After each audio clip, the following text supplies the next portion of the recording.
A gathering of the tribe. Once upon a time, a great tribe of people lived in a world far away from ours.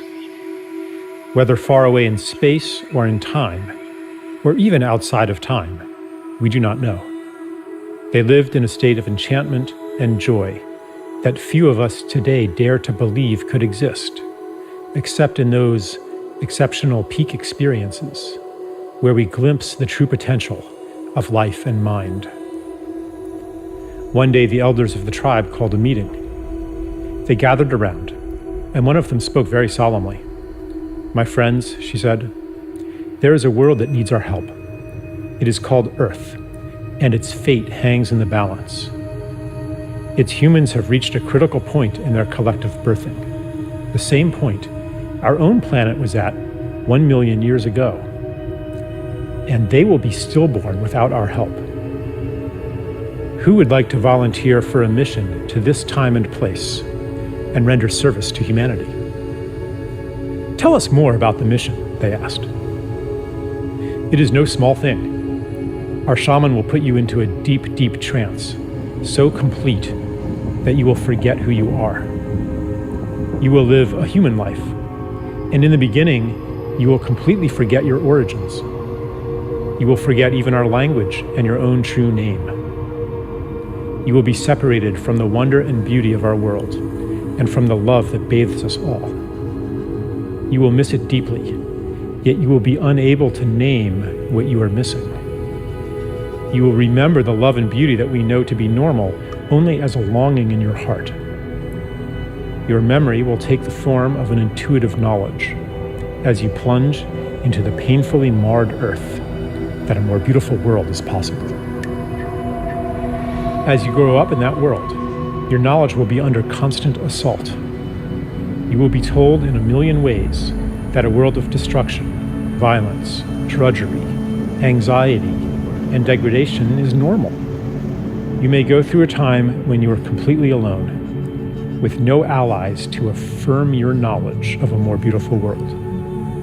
You may plunge into a depth of despair that we, in our world of light, cannot imagine.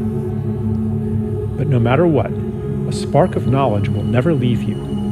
A memory of your true origin will be encoded in your DNA. That spark will lie within you, inextinguishable, until one day it is awakened. You see, even though you will feel, for a time, utterly alone, you will not be alone. We will send you assistance, help that you will experience as miraculous, experiences that you will describe as transcendent. These will fan that spark into a flame.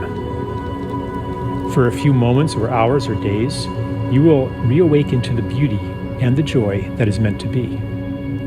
You will see it on Earth. For even though the planet and its people are deeply wounded, there is beauty there still, projected from past and future onto the present as a promise of what is possible and a reminder of what is real. After that glimpse, the flame may die down into an ember again as the routines of normal life there swallow you up.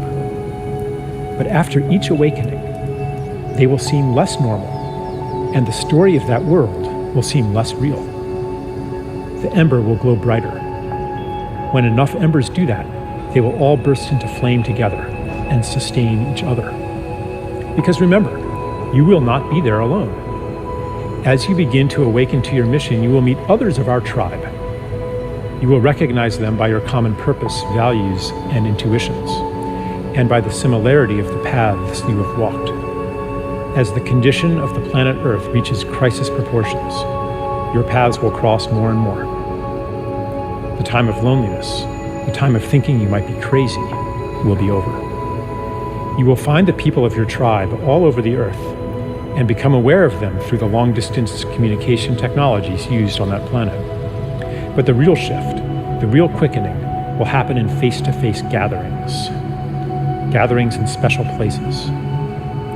When many of you gather together, you will launch a new stage on your journey, a journey that, I assure you, will end where it begins right now.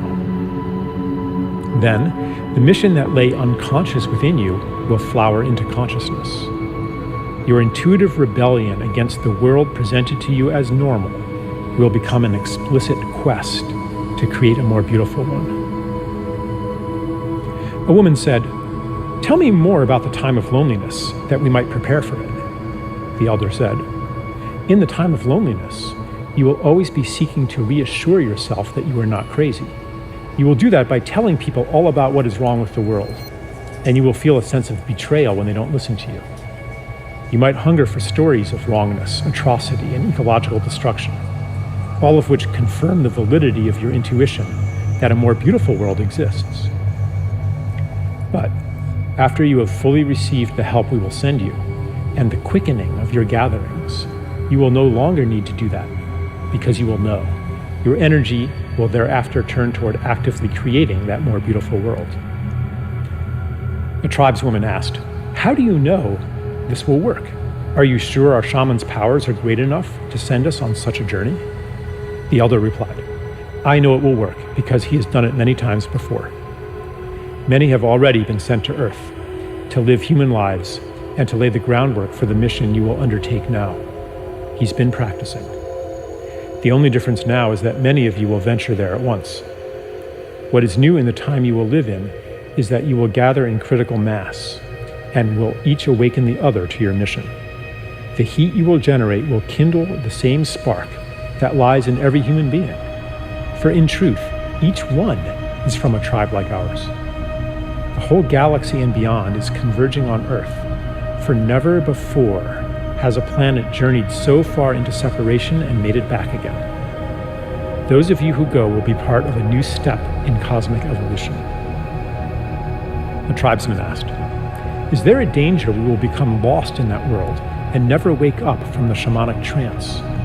Is there a danger that the despair, the cynicism, the pain of separation will be so great that it will extinguish the spark of hope, the spark of our true selves in origin, and that we will be separated from our beloved ones forever?" The elder replied, "That is impossible. The more deeply you get lost, the more powerful the help we will send you. You might experience it at the time as a collapse of your personal world, the loss of everything important to you. Later, you will recognize the gift within it.